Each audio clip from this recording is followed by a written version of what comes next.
18. Can we have roll call, please?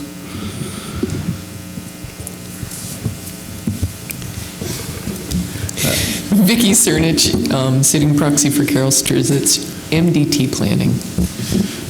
Ben Weiss, Bicycle Pedestrian Office. Andrew Hagemeyer, serving as proxy for Dory Brownlow and Pat O'Heron. Mike Haynes with the city. Randy Verlaine, sitting in for Lynn Hallegard as proxy. Magnuson from Missoula Urban Transportation District, proxy for Great Oak Ridge. Sarah Corfield, Health Department. Ellen Buchanan, Missoula Redevelopment Agency. Eric Dixon, proxy for Brent O'Connor. And Ben Donnelly, proxy for Shane Stack with MDT. All right, thank you. Looks like it's a day for proxies. We have minutes to approve. Do I have a motion on the minutes?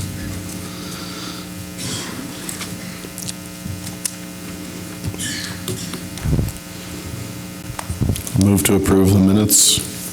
Thanks, Ben. Is there a second? I'll second. All right, thank you. We have a motion and a second. All those in favor, please say aye. Aye. Any opposed? Okay, that's unanimous. Are there any public comment on items that are not on the agenda? Doesn't look like we have any public here, so I'm guessing that's a no. So with that, we have a first item of new business, the Missoula in Motion Strategic Plan, Aaron? Yeah, and I'm going to recommend that we table this and hold off for a month. Catherine was going to present this, and she had to be out of town for the week and is not back yet. So rather than have me fumble through that presentation and not do the strategic plan justice, and it's an info item, I thought we could just postpone that for a month. I might talk about it a little bit on the next item because it's related to some of our UPWP amendments or one of our UPWP amendments, but we'll have the actual presentation next month if that's acceptable to folks on TTAC. Okay, that sounds good. So we'll move on to the next item, Amendment 1 to the UPWP. Thanks. So, for the record, for those I don't know, Aaron Wilson, the City of Missoula Transportation Division Manager. We have a number of amendments to the UPWP that we're bringing forward. Part of this, to provide a little bit of background, we're trying to spend down some of our PL funds. Those are the transportation planning funds that we get. We have a fairly robust reserve of funds right now. Typically, we build that reserve up so that we have funding for area plans or the long-range transportation plan update. But the wrinkle right now is we have a rescission coming in 2020. That's written into the FAST Act. We've talked about it a number of times in the past, but there's potential that we could lose a significant portion of those reserve funds if we haven't spent them before the end of this fiscal year. So we're trying to come up with some projects that, maybe we would have done later, or that we could assist other organizations and agencies with transportation planning to put those funds to use so they aren't taken back by the federal government, and we can use them in our community. So there's a number of changes. Primarily, they're related to specific projects. The first change is adding $50,000 under work element 301, which is area plans, and that's to assist with funding the downtown master plan implementation, or the downtown master plan update. So last time that plan was written in 2009, I believe. So this is the 10-year update to that plan. There's a pretty significant transportation component to it, so I think it would be a good use of PL funds and to make sure that we get some good transportation planning out of that project.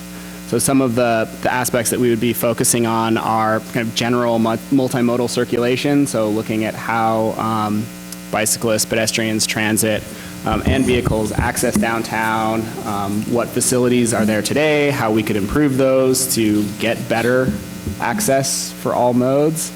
The front main conversion project, two-way conversion project, has sort of been part of the downtown master plan. There's been a lot of work that's been done, but there's some specific circulation issues related to that we can work on. particularly as it relates to neighborhoods just off of Front Street on the south side between Front and the river. There might be some challenges, or we've heard from those neighbors that they're concerned about the two-way conversion. And then just looking at how that affects overall circulation. Then I think there's issues with Broadway and Higgins, with the Higgins Bridge project coming through. I think there's a renewed interest in looking at how do we make sure that we have the best multimodal facilities that we can get along Higgins into downtown. So that's kind of the big picture of what we would be funding for the downtown plan and how we would be using PL funds. The second item that we're looking to fund is a pavement condition assessment. So Montana Department of Transportation does pavement condition monitoring for their facilities, but we don't have any really current data on local streets or non-MDT routes.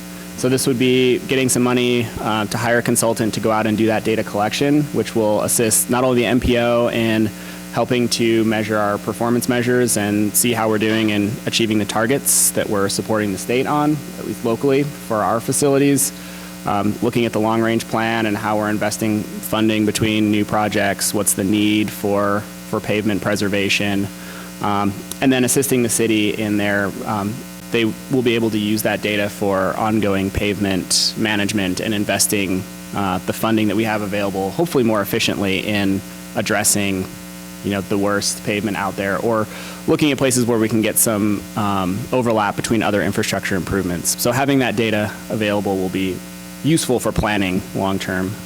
Ben, did you have a question? Yeah, is there tech available that you attach to a vehicle that monitors the pavement condition? And is it something that's worth looking into purchasing so that the city just has that ongoing? That's a good question. There is tech. I'm not a pavement condition expert, but as far as I know, when they do those assessments, they're out there with a van or a truck that has equipment mounted to it, and they're scanning the road or measuring how rough it is. I don't know. Ben, do you have any thoughts on that? Yeah, MDT does have that equipment that we use on a statewide basis every year. I have no idea how much it costs, but it's pretty involved, so I imagine it's pretty expensive, quite a bit more than $75,000. But yeah, I have no idea how much it is specifically. Yeah, and I suspect it's considerably more than 75,000. And really, this is for us to get a baseline of pavement condition, and then hopefully that data will continue to be updated either on a rotating schedule of streets or every 3 to 4 years, so that we can keep that. It's part of our goal to get better asset management across all different kinds of infrastructure, so that we can plan. So when we're doing water projects or street resurfacing or reconstructions, that we know where poor conditions overlap in potential projects, where we can leverage those funds a little bit more efficiently. Yeah, it's a good goal. I was just curious if there's some purchase that we can make that would allow us to do it long-term. Yeah, not that we're aware of, but we could certainly look into it, but suspect it would be considerably more expensive. So the third item that we're requesting to add into the UPWP is funding to purchase additional temporary automated bicycle pedestrian counters. So we have 2 that were purchased by Mountain Line that we're looking to deploy. These are automated counters, but they're mobile. So they include a hose counter and then an infrared sensor, so you can count bicyclists and pedestrians on roadways. Essentially function the way that we do our current motor vehicle counts, where you put it out for 48 or 72 hours or a week, and so you can get a more accurate estimate than our current volunteer counts for bicycle and pedestrian traffic. We can also start to mimic our motor vehicle stations, so we can get a better idea of, what is the mode split on different facilities, where are people biking and walking. We can do some counts on local streets that wouldn't be efficient to do with a volunteer 2-hour count. So it gives us more flexibility. We can likely count more stations, and will be more cost effective, or at least time effective in the future. So the $25,000, we think that is enough to purchase 4 additional temporary counters. We would likely use 2 per, depending on the kind of counts we're doing. If we're doing bike and ped counts, we would do two counters at each station, so we could do 3 stations at a time, and if you do that over a number of different weeks, we can start to expand the reach of our automated counts and just get better estimates. The last item that we have is adding in 0.6 FTE, so increasing our admin budget from 0.4 FTE to a full FTE. This is related to the Missoula in Motion strategic plan. So currently we have a split position that is about 0.6 FTE Missoula in Motion and 0.4 FTE admin for the MPO. What we're finding with the strategic plan, there were some recommendations to shift the focus of some of the programs to programs that are a little bit more labor intensive than maybe financially require funding for purchase of goods or services or whatever. And we'll get an update on that from Catherine. But essentially our goal is to make the program assistant a full-time Missoula in Motion position.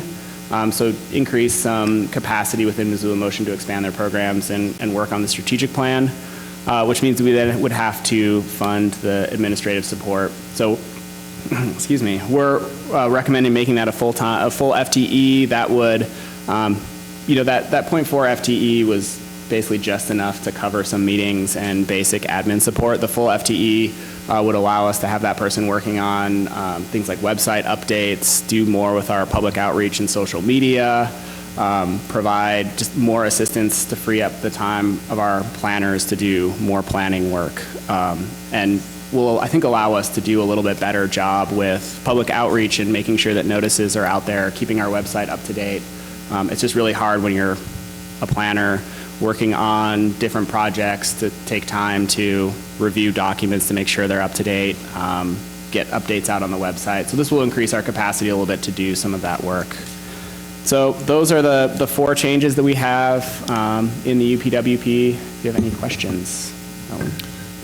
Yeah, how are the portable counters, are they different than the eco counters that we've got, like at Madison Street Underbridge? And it's essentially the same technology. The only difference is instead of having the inductive loop in the asphalt, you have a hose counter.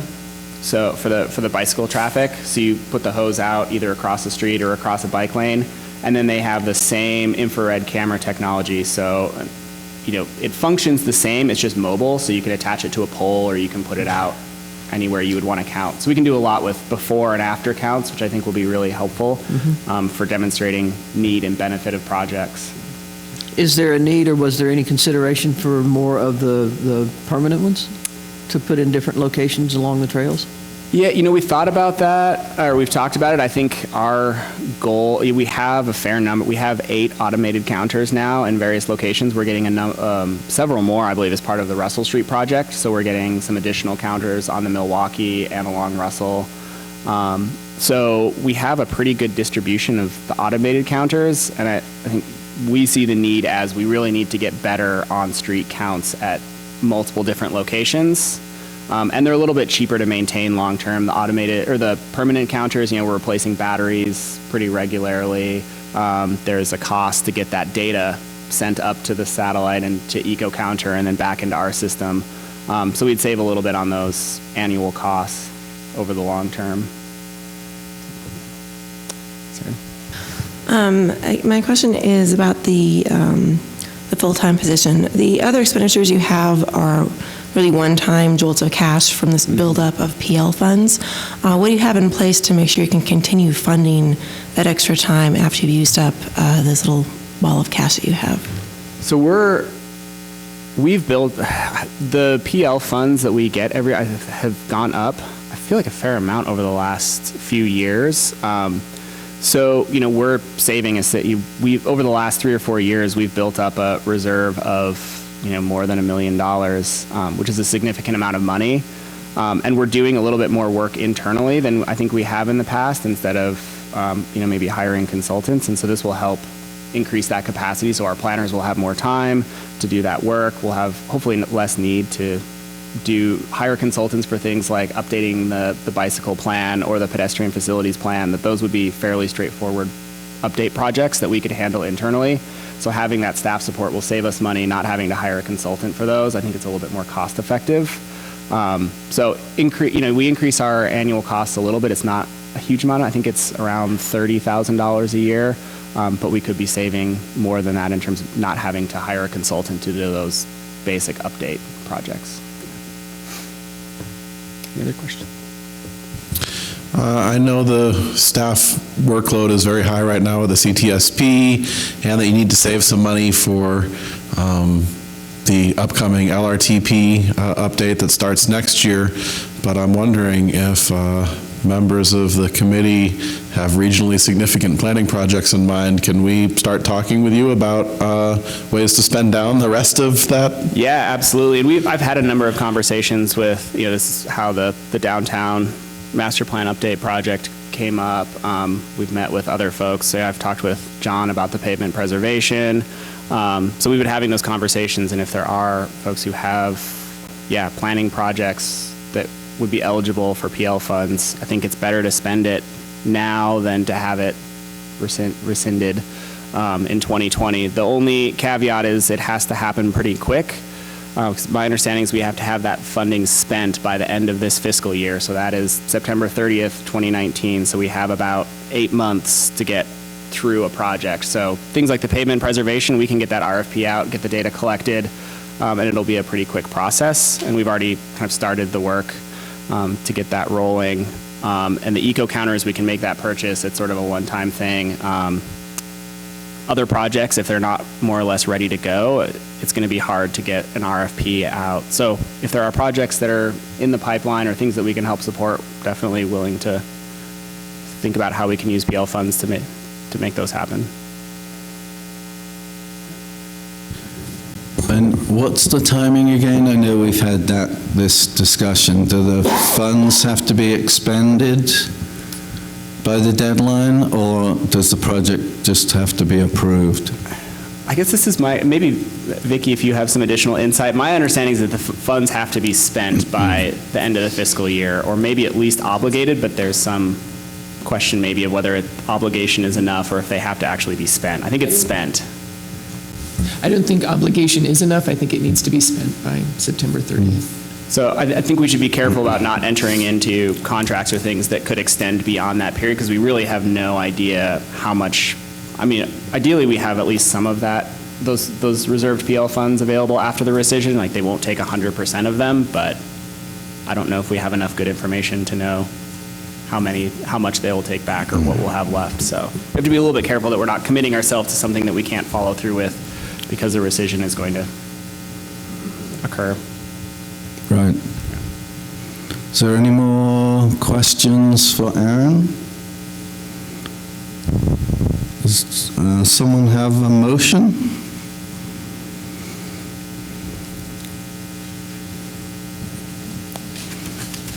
I'll move to approve the amendments to the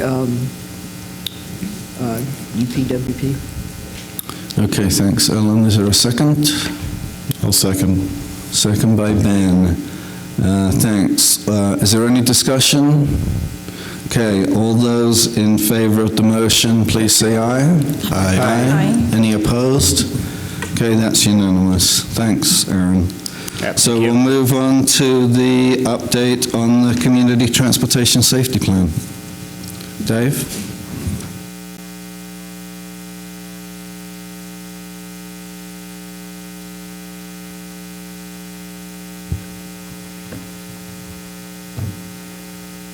Good morning, Dave Gray, MPO Transportation Planner.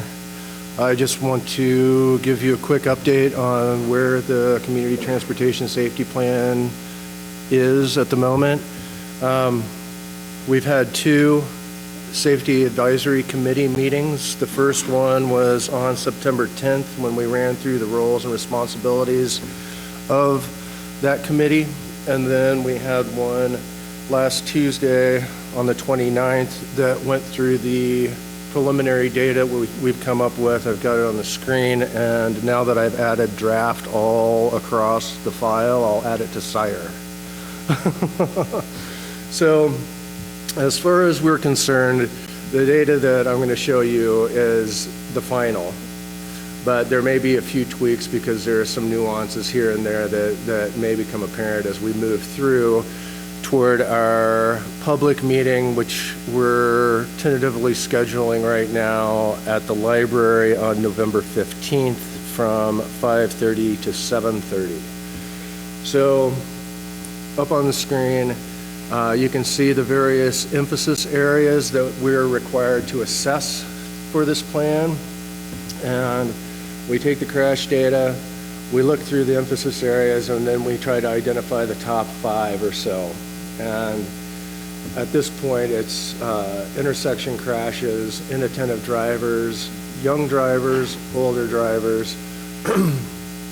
But that does not preclude inattentive driving. It doesn't preclude impaired or unrestrained, because some of the other emphasis areas can nest beneath some of the larger ones. So we can see right now that intersection crashes are high, and that's really to be expected, but those are all intersection crashes, and certainly of those intersection crashes, a number of these sub areas would fit into play.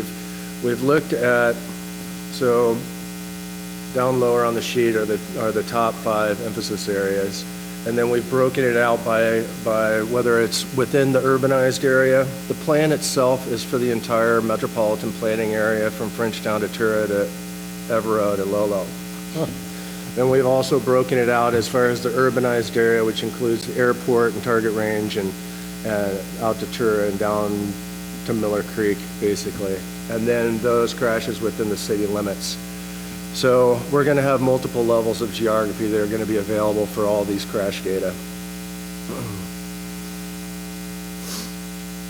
So for this plan, just to remind everybody, serves a couple of purposes. The first is supporting the targets set by MDT for safety, which involve fatalities, serious injuries, and non-motorist crashes. It also will be setting the goals for our community.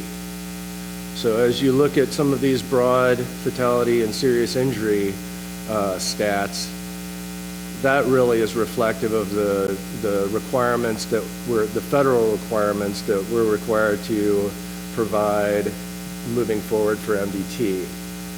Then we can look deeper into each one of those emphasis areas. So I'm not going to go through all of these because there are a bunch of different ones, but we do look at intersection crashes in detail, looking at the time of day, or so daylight, the functional classification, what types of signalization, if any, there are at intersections. Then we can move through to inattentive drivers and age ranges, whether it's non-motorized. And like I said, I'll put this out on Sire now that I've changed up the file. We were just a little leery about having all these go out to the public prior to having them fully adopted. Non-motorist, we're looking at contributing factors down at the bottom. So I'm sorry that's a little bit fuzzy, but there's the top one for bikes is no contributing action, then disregarded traffic signs, failed to yield, wrong side, wrong way, inattentive and reckless. And then for pedestrians, it's no improper action, dart dash, failure to yield right away, in roadway improperly, or not visible. So we're taking a deeper look at just exactly what contributing factors we may need to address, especially for educational outreach. Because the first CTSP didn't cover non-motorists very well. And because we didn't have the data initially for that plan, we weren't able to look at this kind of thing. So our outreach effort, though productive, wasn't targeted. So now we can look at what's happening if we're going to be doing teen peer-to-peer outreach on social media. We can point directly at don't dart and dash in the middle of the block sort of thing if we identify younger aged pedestrians, for instance, and that's what's going on. So we are developing these type of sheets for each one of the emphasis areas. And I'm not going to go through all of them, but I encourage you to look at them as soon as I get them out on Sire. And if there's something that you don't see that you think should perhaps be included, let either me or Aaron know, and we'll see what we can do about getting it in there. We've also, come on, give me a sec.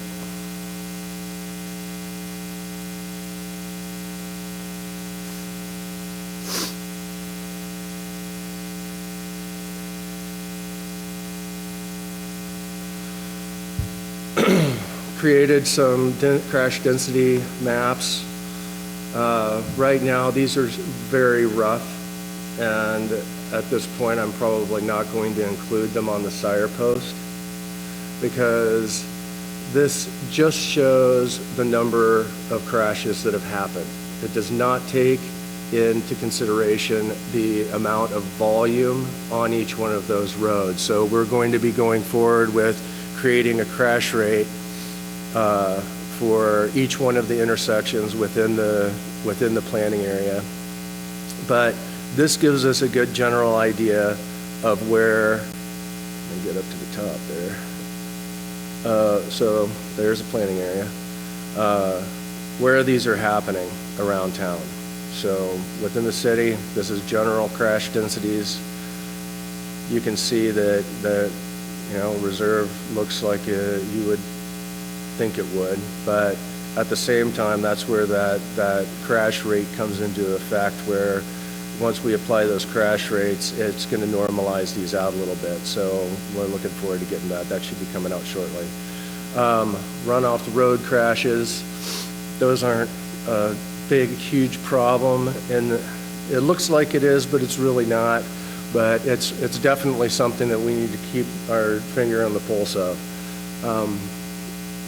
Just because there's a blue dot on it, this is, okay, over the last 5 years, so there's been one. And so there's really not a severity index on that, but run off the road didn't make it into one of our top emphasis areas, so it's probably not going to be all that important.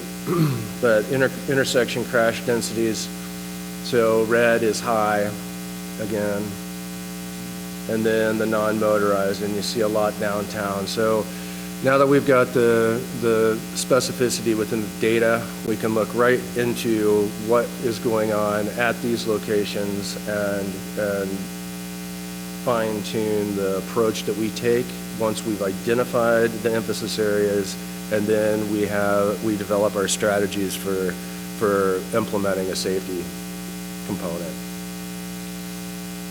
And that is all I've got. The meeting is tentatively scheduled November 15th at the library. We'll find out more about that hopefully this afternoon from 5:30 to 7:30.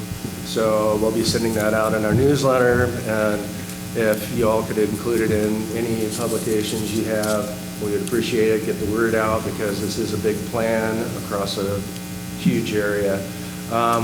One thing I didn't mention is we're going to be posting a survey out, which is a general survey about perceptions of crash, the situation that's going on. It's not necessarily a statistically valid survey because, one, this plan is generally data-driven. So where there's no real question about what the actual crashes are, but we're looking at people's perception of what they think is going on, so we can say, this is how you perceive it, this is what's going on, and somewhere in the middle we can try to address the issues that you see, but this is what's really happening. So I will take any questions you have. When it comes time to calculate crash rates, I remember in the LRTP and in the last CTSP, it's usually divided by million trips, right? There's like, it's crashes per million. There are 100,000 or a million. Well, there's a million VMT, but we're looking at for these intersections as vehicles entering. Yeah, and isn't it, yeah, I think it's usually a million, but how are you counting volumes? Because I know I look at the traffic counts on MDT's webpage a lot, and there's a lot of fluctuation year to year. For example, just the last 5 years of Reserve Street, there's 1 year the estimated AADT was 48,000, and 2 years later it was 32,000. And so that, depending on which year you use, you're going to get to a million a lot quicker, or, you know what I mean? Like so is it averages over 5 years to help calculate the denominator? How do you get there? It's the most current. It's the most current, okay. Yeah.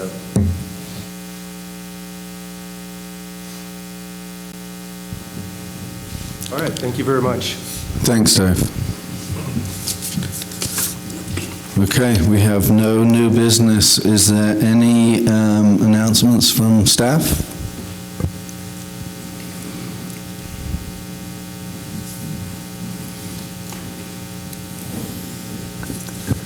I don't think we have too many announcements. We're in the process right now of hiring the program assistant to replace, for those of you who maybe don't know it, Kim moved on to bigger and better things. So we've been in the process of recruiting a new program assistant from Missoula in Motion. So we're hoping to have that wrapped up next week or the week after, and have somebody new on board. We are wrapping up our writing of the pedestrian facilities master plan. So we've been doing a lot of writing and work on the final document over the last couple of months. So I would hope next month we'll be bringing that to TTAC for comment and hopefully get that adopted by the end of the year. We're running a little bit behind schedule, but not too bad. I think those are the major updates I can think of right now. Thanks, Aaron. Any announcements or closing comments from committee members, Alan? Yeah, thank you. Downtown master plan update is underway, as some of you know. And we have a very, very strong consulting team working on that, and a really strong transportation component with a lot of expertise in mode split and multimodal.